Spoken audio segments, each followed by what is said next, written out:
فَكُلَا مِنْ حَيْثُ شِئْتُمَا، تم دونوں کو میں کہہ رہا ہوں پوری جنت تمہارے لیے میں نے حلال کر دی، جہاں سے کھاؤ چاہو کھاؤ پیو.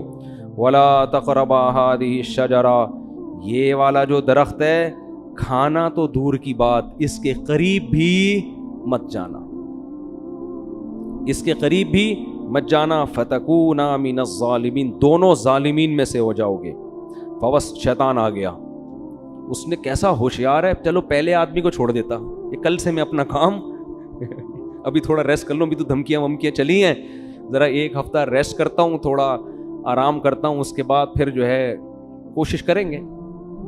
ویژنری لوگ جو ہے نا وہ ریسٹ نہیں کرتے، چاہے اچھا ویژن ہو چاہے برا ویژن، اس سے پتہ چلتا ہے. اور شیطان اس میں کامیاب بھی ہوا. قرآن کہہ رہے اکثریت کہاں جائے گی؟ جہنم میں.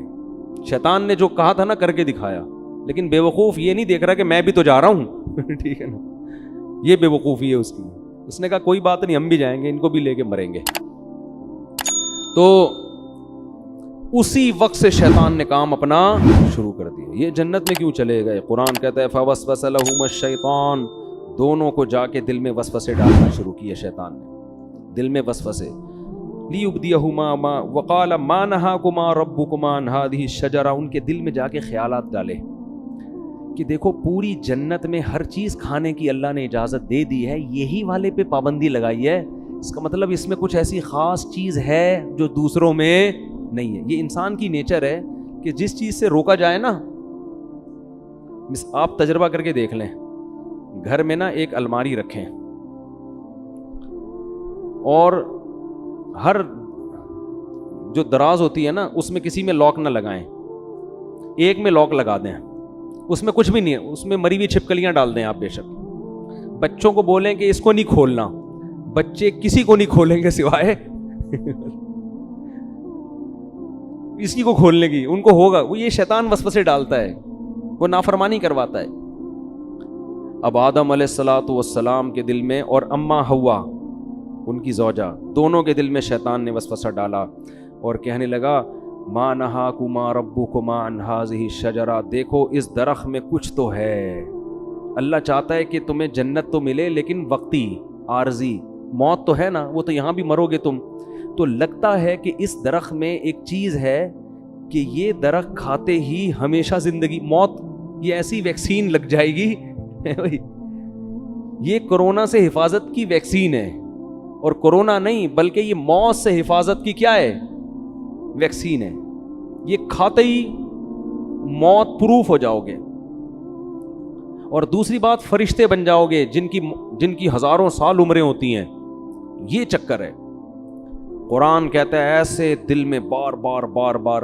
اب پیغمبر جو ہے نا ان کے بارے میں پوری امت کا اجماع ہے، ان سے صریح نافرمانی نہیں ہوتی. البتہ یہ ضرور ہے کہ ان سے اجتہادی غلطی ہو جاتی ہے. تو علماء کہتے ہیں کہ آدم علیہ السلام کے دل میں خیال آیا اور اماں حوا کے کہ اللہ نے یہ والا درخت منع کیا ہے نا، تو یہی درخت وہاں بھی اگا ہوا ہے، وہاں بھی اگا ہوا ہے، تو وہاں سے کھا لیتے ہیں، کیونکہ اللہ نے تو حاضی ہی کہا تھا یہ والا. حالانکہ اللہ کی مراد یہ تھی کہ یہ کا مطلب پوری جنت میں کہیں بھی یہ والا درخت نہیں کھانا. تو آدم علیہ السلام نے تعویل کر لی، اماں حوا نے بھی، یہ والا کا ہے وہ والا تھوڑی کا ہے.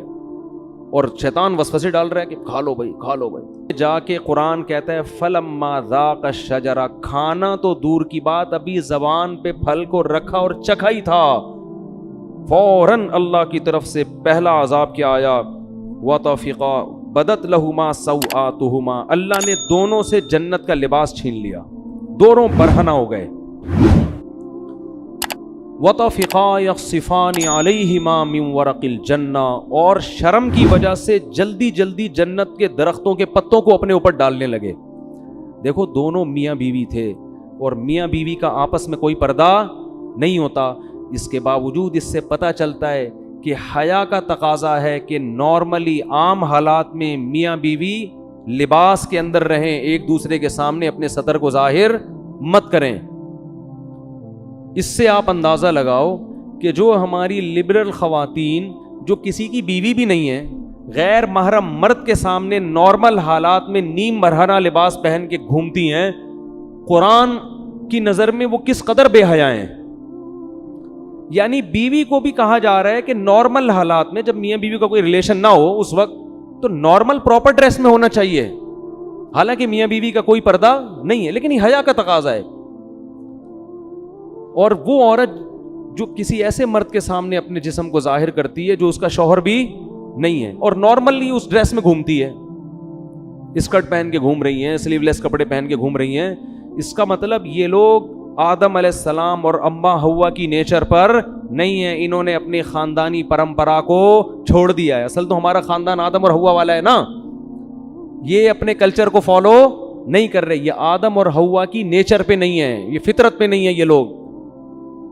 تو فطرت اس کا تقاضا کرتی ہے کہ میاں بیوی بھی عام حالات میں, نارمل حالت میں وہ ایک دوسرے کے سامنے اپنے جسم کو ظاہر کرتے ہوئے شرم محسوس کرتے ہیں. تو اب القرآن کہتا ہے فَطَفِقَا يَخْصِفَانِ عَلَيْهِ وَنَادَاهُمَا رَبُّهُمَا, فوراً رب نے ان دونوں کو پکارا. أَلَمْ أَنْهَكُمَا عَنْ تِلْكُمَا الشَّجَرَةِ, کیا میں نے تم دونوں کو منع نہیں کیا تھا یہ درخت مت کھانا. وَأَقُلْ لَكُمَا إِنَّ الشَّيْطَانَ لَكُمَا عَدُوٌّ مُّبِينٌ, کیا میں نے کہا نہیں تھا کہ شیطان تمہارا دشمن ہے. اس سے پتہ چلتا ہے کہ اللہ تعالیٰ یہ واقعہ آدم علیہ السلام کو بھی سنا چکے تھے کہ دیکھ آدم, سب نے سجدہ کیا ہے, شیطان نے نہیں کیا, اور یہ تمہیں اور تمہاری بیوی کو گمراہ کرے گا. اب دیکھو ہوا کیا ہے, شیطان کو اللہ نے کہا تھا نا کہ سجدہ کیوں نہیں کیا, شیطان نے فوراً لاجک پیش کرنا شروع کر دی, میں بہتر اور یہ کیا ہے, یہ مجھ سے کمتر ہے. لیکن آدم علیہ السلام نے یہ کام نہیں کیا. آدم علیہ السلام نے یہ نہیں کہا کہ اللہ میں جنت میں آیا ہوں, تو نے یہ والا کہا تھا, میں نے وہ والا کھایا, یہ والا تھوڑی کھایا. جیسے بچے نہیں فوراً شروع کر دیتے ہیں, فوراً عذر پیش کرنا شروع کر دیتے ہیں, میں نے یہ والا تھوڑی, میں نے تو وہ والا کھایا ہے. اور دوسری بات یہ کہ ایک دفعہ کھا لیا نا, کھایا کہاں ہے, وہ تو چکھا ہی تھا, ٹھیک ہے نا, کھایا کہاں ہے, میری زبان پہ رکھا تھا, کھانے دیا کہاں تو نے. دوسری بات یہ کہ اللہ جب تو نے پوری جنت میرے لیے حلال کر دی تو ایک درخت پہ پابندی لگانے کا کوئی فلسفہ میری سمجھ میں آتا ہے نہیں. ٹھیک ہے آئندہ میں احتیاط کروں گا, نہیں کھاؤں گا, لیکن یہ مائنڈ میں آنے والی بات ہے نہیں آ رہی بات. آج یہی ہو رہا ہے نا, شریعت عورت کو حکم دے رہی ہے پردہ کرو. خواتین کہتی ہیں ایکچولی پردے کی معاشرے میں ضرورت کیا ہے, مرد کی آنکھوں میں حیا ہونی چاہیے. یہ ان لوگوں کا کام ہے جن کے دلوں میں خدا کا خوف نہیں ہے, جیسے کہ شیطان کے دل میں نہیں تھا. اللہ نے حکم دیا, نبی نے حکم دیا داڑھی بڑھاؤ, رکھ لو بھائی داڑھی, نہیں رکھتے توبہ استغفار کرو. نہیں, ایکچولی وہ تو اس دور کا کلچر تھا, ایکچولی وہ تو یوں تھا, ایکچولی وہ تو یوں. اسلام کو داڑھی میں تھوڑی پورا اسلام رکھا ہوا ہے. اصل تو انسان کا کردار اچھا ہونا چاہیے, اخلاق اچھے ہونے چاہیے, دل نہ دکھاؤ. اور بھائی داڑھی رکھنا فرض ہے. اللہ نے موسیٰ علیہ السلام کو کوہ طور پہ بلا کے حکم دیا تھا کہ یہودیوں سے کہیں داڑیاں رکھیں, داڑھی مت کٹائیں. ہمارے نبی کی بخاری مسلم کی حدیث ہے, یہود و نصارہ کی مخالفت کرو, داڑھی بڑھاؤ. تمام پیغمبروں کی داڑیاں تھیں, تمام پیغمبروں کی. لیکن آپ دیکھ لو ہمارا لبرل طبقہ ایکچولی یوں ہے, اچھے دل میں ہو داڑھی, اندر ہونی چاہیے, اندر نہیں باہر بھی ہونی چاہیے داڑھی. اندر کا کوئی فائدہ نہیں ہے, باہر داڑھی پراپر ہونی چاہیے. نہیں رکھی جاتی توبہ استغفار کرو, اللہ سے مانگو, اللہ کے حکم کو تبدیل مت کرو. تو ہر چیز میں ایسا ہی ہو رہا ہے کہ پردے کے معاملے میں آپ دیکھ لو, اور دوسری شادی میں بھی یہی ہو رہا ہے. بات آ گئی ہے تو جلدی سے تھوڑی سی کر کے نکلتا ہوں آگے. بھائی 4 شادیوں کی اللہ نے مرد کو اجازت دی ہے کہ اگر وہ عدل کر سکتا ہے تو کرے. ایکچولی وہ اصل میں وہ تو اس دور میں جنگوں میں مرد اتنے شہید ہو جاتے تھے, ایکچولی اس دور میں آدمی میں کہاں. بھائی اللہ کا اجازت ہے تو اس کا مطلب اجازت ہے, کسی کا باپ بھی اس اجازت کو ختم نہیں کر سکتا. جاؤ ایسی کی تیسی ہے تو ہے, اس میں کون سی شرمندگی کی بات ہے بھائی, اللہ نے اجازت دی ہے, دیٹس آل. عدل کرنا نہ کرنا اس کی ذمہ داری ہے نا, جو کر رہا ہے. نہیں کرے گا تو اللہ پکڑے گا اس کو. ہر چیز میں اسلام نے حکم دیا جلدی شادی کرو, بالغ ہوتے ہی. ایکچولی اس دور میں اتنے مسائل ہیں, ایکچولی بچہ نہ سمجھی, شادی کوئی بڑیوں کا, یہ باتیں ہو رہی ہوتی ہیں معاشرے. ابھی میرا وہ کلپ آیا ہے, لوگوں نے اس کو بھی ایک مزاحیہ اس میں لے گئے کہ اللہ کرے مفتی طارق مسعود صاحب وزیر اعظم بن جائیں. میں نے کہا نا میں وزیر اعظم بنا تو میں ڈنڈے سے مار مار کے شادیاں کراؤں گا. تو نیچے لوگوں نے کہا اللہ کرے جلدی سے میرے وزیر اعظم بننے کا انتظار مت کرو, ویسے ہی کر لو. سمجھ رہے ہو کہ نہیں سمجھ رہے؟ تو نہیں کرتے کوئی بات نہیں ہے, لیکن مانو تو نا. تو جو بھی اللہ کو, سود حرام ہے, خام خام میں اس پہ حلال کا لیبل مت لگاؤ سود پر. انشورنس جوا اور غرر ہے, یہ حرام ہے, چاہے انسانیت کو فائدہ ہی ہو رہا ہو. اللہ نے منع کر دیا بھائی, خمر میسر والمیسر والانصاب والازلام, یہ خرید و فروخت کا تجارت کا جائز طریقہ نہیں ہے. حج آپ کو زندگی میں ایک بار کرنا پڑے گا. حج کے پیسے کسی غریب کو کھلاؤ گے تو حج ادا نہیں ہوگا. قربانی سے ہوگی. لوگ کہتے ہیں قربانی کے پیسے سے کسی لڑکی کو جہیز دے دو, جہیز دینے سے جہیز کا ثواب مل جائے گا. قربانی جب حضرت اللہ نے ابراہیم علیہ السلام کو کہا تھا نا بچے کو ذبح کرو, تو ابراہیم علیہ السلام نے یہ نہیں کہا تھا کہ اللہ اس سے بہتر ہے کہ میں کسی بیوہ کی شادی کرا دوں. بھائی یہ کیسا حکم دے رہے بچے کو ذبح کرو. اے اللہ میں کسی غریب کو جہیز دلا دیتا ہوں. اے اللہ میں ایک ہسپتال کھول لیتا ہوں جس میں غریبوں کا فری علاج ہوگا. اگر ابراہیم علیہ السلام اللہ سے اس قسم کے اعتراضات کرتے نا تو خلیل اللہ نہ بنتے. یہ شیطان کا کام ہوتا ہے کہ میں کیوں کروں, یہ کچھ اور بول دے. اللہ اس وقت شیطان سے کہتے کہ چل تو سجدہ نہیں کرنا نہیں کر, تو 1 کروڑ رکعت کی نیت باندھ لے. شیطان فوراً باندھ لیتا. فوراً کیا کرتا بولو, باندھ لیتا. اللہ اس سے کہتے ٹھیک ہے تو غریب جنات کو کھانا کھلا. وہ بھی جن تھا نا, تو غریب جنات کو کیا کھلا, کھانا. شیطان دبا کے کھلاتا کیونکہ وہ بڑا عبادت گزار تھا. اس نے کہا سب کچھ کرنے کے لیے تیار ہوں, لیکن یہ حکم میری کھوپڑی میں آتا نہیں ہے. یہ جمعہ 8 دن آدم میرے سامنے پیدا ہوا ہے, میں پرانا عبادت گزار کب سے عبادت کر رہا ہوں, میں اس کو سجدہ کروں. یہ بات ساڑی عقلچ بولو نہیں آتی. یعنی اللہ کو سمجھائے گا کہ تو نے, اب یہ دیکھو لوگ کہتے ہیں نا لڑکی کا آدھا حصہ کیوں ہے, لڑکے کا ڈبل کیوں ہے. اس کا مطلب آپ اللہ کو مشورے دے رہے ہو کہ اس نے بہن کا آدھا کیوں رکھا اور بھائی کا ڈبل کیوں رکھا. خواتین سے ہم کہتے ہیں مرد گھر کا سربراہ ہے, آپ کو اس کی اطاعت کرنی ہے. خواتین کہتی ہیں کیوں, فوراً کہتی ہیں کیوں, یہ اس میں کیا ہے, یہ اس کو میں سربراہ مانوں, میں اس کی اطاعت کروں, یہ مجھ سے پوچھ کے گھر سے باہر جاتا ہے جو میں اس سے پوچھ کے جاؤں. بھائی مرد کو اللہ نے پابند نہیں کیا ہے کہ وہ بیگم کو جہاں بھی جائے بتا کے جائے. عورت کو پابند کیا ہے کہ جب وہ گھر سے نکلے گی میاں کو بولو بتا کے جائے گی. ہاں مرد بھی اگر بتا کے جاتا ہے تو ایک اچھا میاں کہلائے گا. وہ مارکیٹ میں جو آج کل شارٹ ہیں, اچھی بات ہے, اخلاق کا تقاضا ہے. جہاں جا رہے ہو بتا دو, کوئی غلط, کوئی بم پھاڑنے تھوڑی جا رہے ہو, کوئی چرس پینے تھوڑی جا رہے ہو, دوستوں میں جا رہے ہو, بتا دو بیگم میں ذرا بیٹھا ہوا ہوں. اخلاق کا تقاضا اور چیز. لیکن قانون کیا ہے کہ رخصتی عورت کی ہوتی ہے, آدمی کی نہیں ہوتی, وہ باؤنڈ ہوئی ہے. لیکن آج کل سسٹم الٹ, آدمی کی ایسی کی تیسی ہو جاتی ہے, کم بخت 2 منٹ نہیں کہیں بیٹھ سکتا, لوکیشن پہ پتہ چل رہا ہوتا ہے کہاں بیٹھا ہوا ہے اس وقت. پوری میپ پہ لوکیشن ڈالی ہوئی ہوتی ہے, اپنے بندے کا ڈی این اے ڈالا ہوا ہوتا ہے اس میں. تو لوگ پھر ڈپریشن میں آتے ہیں, یار گھر سے باہر کہیں آزادی ختم ہو گئی. تو اس کو اللہ نے پابند کیا ہے. ہاں پابند کا یہ مطلب نہیں کہ جیل خانے میں ڈال دیا, اب اس کو کہیں جانے ہی نہ دیں آپ, لیکن شوہر کو اعتماد میں لینا ضروری ہے. اب خواتین کہتی کیوں, ہم تو مرد کے برابر ہیں. بھائی اللہ نے نہیں بنایا آپ کو. للرجال علیہن درجہ, اللہ کہتے ہیں میں نے مرد کو عورت پر 1 درجہ فضیلت دی ہے. تو عقل مند عورت کہے گی بھائی اللہ نے اس میرے میاں کو میرا سربراہ بنا دیا, اے اللہ میں تیرے حکم پہ راضی ہوں. اگرچہ مجھے کھوپڑی میں آتا نہیں ہے, لیکن میں اس کو سر کا تاج بناؤں گی, اس کی خدمت کروں گی, اس کو عزت دوں گی, اس کو احترام دوں گی. عقل مند عورت یہ کرے گی کس کو خوش کرنے کے لیے, اللہ کو, کہ بھائی یہ بھی مر جائے گا ایک دن تو مجھے اللہ اس پہ کیا دے گا, اجر, کہ تو نے اپنے شوہر کو راضی رکھا تھا. اور اللہ نے میاں کو پابند بنا دیا کہ سارا خرچہ کس کے ذمے ہے, تمہارے ذمے. اب میاں بیوی کو سمجھا رہا ہوتا ہے ایکچولی آج کل مہنگائی کا دور ہے, ایکچولی تم بھی جاب کرو, دیکھو گھر مل کے ایسا نہیں ہوتا, یہ ٹوپی ڈرامے ہیں بھائی. جب اللہ نے کہہ دیا بما انفقوا من اموالہم, مہنگائی ہو یا سستائی ہو, گھر کا سارا خرچہ کس کے ذمے ہے, آدمی کے ذمے. تو اب اللہ کو مشورے دینے کی ضرورت بولو نا یار نہیں ہے. تو ہم سب ہیں شیطان ہی, ٹھیک ہے نا, جس طرح سے اسٹائل ہے نا ہمارا, بدنام شیطان کو کیا ہوا ہے. کام سارے ہمارے بھی وہی ہیں. تو شیطان نے کہا تھا نہیں میری کھوپڑی میں نہیں آ رہا. آدم کو اللہ نے کہا میں نے منع کیا تھا مت کھانا. تو آدم علیہ السلام نے یہ نہیں کہا ایکچولی اللہ مجھے اصل میں کنفیوژن ہو رہی تھی تھوڑی, یہ والا یا وہ والا.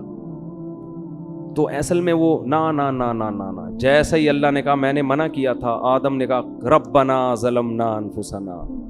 دونوں مل کے دعا مانگنے لگے میاں بیوی, اے ہمارے رب ہم نے اپنی جان پہ ظلم کیا, کوئی عذر نہیں, غلطی ہو گئی. وَإِن لَّمْ تَغْفِرْ لَنَا, اب بھکاری بن کے مانگ رہے ہیں اللہ اب تیرے رحم و کرم پہ ہیں ہم, تو چاہے تو شیطان کی طرح ہمیں بھی دھتکار سکتا ہے ہمیشہ کے لیے, لیکن ہم تباہ ہو جائیں گے. ہم کیا ہو جائیں گے؟ برباد. ہم پہ طرز کھا اور ہمارے اس جرم کو معاف کر دے.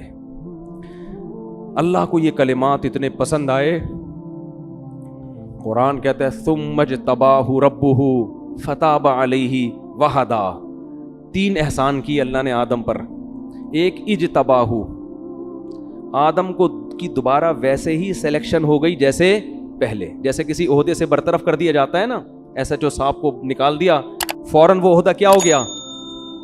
بحال. تو اللہ کی نظر میں آدم کا جو مقام تھا نا اس غلطی سے پہلے, اللہ کہتے ہیں اجتباہ, وہ مقام میں نے آدم کو دوبارہ دے دیا. ثم اجتباہ ربہ فتاب علیہ. نمبر 2, گناہ بھی معاف کر دیا. صرف دنیاوی لحاظ سے جو عہدہ ملا تھا وہ واپس نہیں ملا, بلکہ جو غلطی تھی وہ بھی معاف. اور پھر ایک اور احسان یہ کیا, وہدا, آئندہ کے لیے ان کو یہ توفیق دی کہ سیدھے راستے پہ چلیں اور ایسی غلطی نہ کریں. یہ تگڑی توبہ کی علامت ہوتی ہے کہ دوبارہ گناہ سے انسان کی حفاظت. ایسا بنا دیا کہ اب غلطی پروف ہو گئے. کیا ہو گئے؟ اب نہیں ہوگی یہ غلطی, اب میں حفاظت کروں گا آپ کی توبہ مجھے اتنی پسند آئی ہے, اب آپ سے یہ غلطی میں نہیں ہونے دوں. شیطان وسوسے ڈالے گا, اب میں شیطان کی راہ میں رکاوٹ بنوں گا. بعض دفعہ ایسی خاندانی توبہ انسان کرتا ہے کہ اللہ پھر اس کو توفیق دیتے ہیں کہ وہ غلطی سے بچے, لیکن پھر بھی غلطی ہوتا ہے پھر بھی توبہ کرو. تو اس سے ہمیں پتہ چلتا ہے کہ بھائی ہم خطا کے پتلے ہیں, ہم سے ہو جائے گی تو ہم شیطان والے راستے پہ نہیں چلیں گے, توبہ کریں گے اللہ سے. جب اللہ نے آدم علیہ السلام کو یہ فرمایا تو اللہ نے فرمایا توبہ تو قبول ہے, لیکن اب آپ کو زمین پہ رہنا ہے. یہ تو ایک میں نے ریہرسل کروائی تھی, ٹھیک ہے نا, جنت دکھائی آپ کو کہ آپ کو اس کے لیے بنایا ہے, اور توبہ کی آپ نے, تو اب آپ اصل میں تو آپ کو دنیا کے لیے پیدا کیا ہے میں نے. اب آپ دنیا میں جاؤ گے اور آپ کی اولاد پیدا ہوگی, جو جنت میں مزے تھے وہ اب آپ کو نہیں ملیں گے, اور آپ جا کے یہ اعلان کر دیں اپنی آنے والی نسلوں میں کہ جو دوبارہ اس جنت میں جانا چاہتا ہے وہ اپنے آپ کو غلطیوں اور گناہوں سے بچا کے. اب یہ فری میں نہیں ملے گی, یہ محنت پہ ملے گی. ابھی تو میں نے آپ کو فری میں دے دی تھی, ٹھیک ہے نا, اب یہ جنت دوبارہ فری میں نہیں ملے گی. جزاء بما کانوا یعملون, جو عمل کرے گا اس کو ملے گی, اور جو عمل نہیں کرے گا وہ اس جنت سے محروم. پھر اللہ نے اس واقعہ سنانے کے بعد فرمایا یا بنی آدم لا یفتننکم الشیطان کما اخرج ابویکم من الجنہ. اے بنی آدم, اے انسانوں, دیکھو شیطان تمہیں اسی طرح ورغلا کے جنت سے محروم نہ کر دے جیسے اس نے تمہارے باپ آدم اور حوا کو نکلوایا جنت سے. سمجھ میں آ رہی ہے بات کہ نہیں آ رہی؟ اللہ ہمیں تنبیہ کر رہے ہیں کہ آدم کو تو جنت میں جاتے ہی پیچھے پڑ گیا تھا, تو تم بھی جب بالغ ہوتے ہو نا اور احکام کے مکلف ہوتے ہو, اسی وقت شیطان تمہارے پیچھے پڑ جاتا ہے.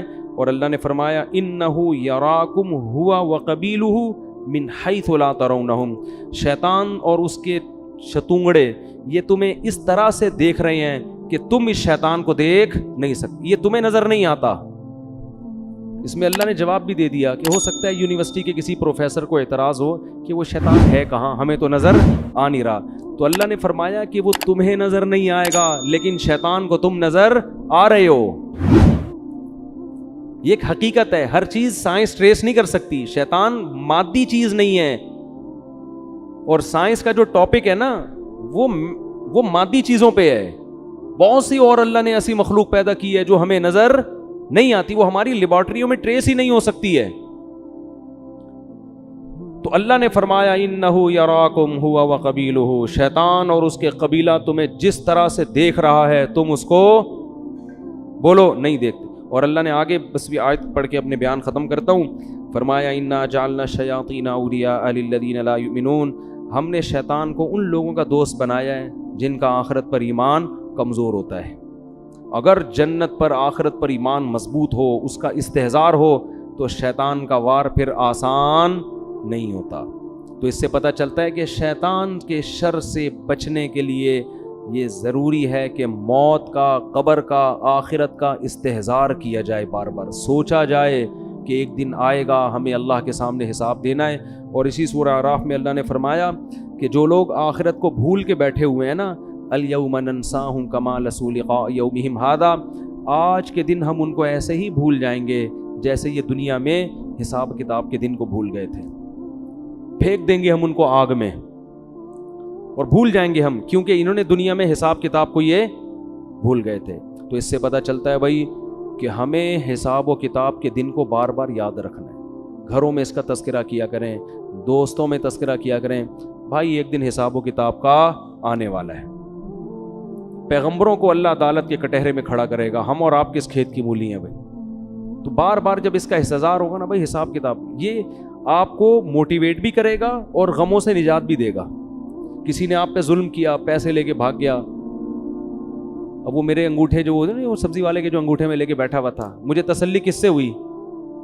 بھائی ایک دن حساب و کتاب کا آنے والا، مل جائیں گے آخرت میں وہ سبزی والا، بولو ملے گا۔ میں بولوں گا بیٹا کہاں ہے پیسے نکال، اب پیسے تو نہیں ہوں گے، اپنی نمازیں دے دے مجھے، ٹھیک ہے نا، میرے گناہ اپنے اوپر لاد لے۔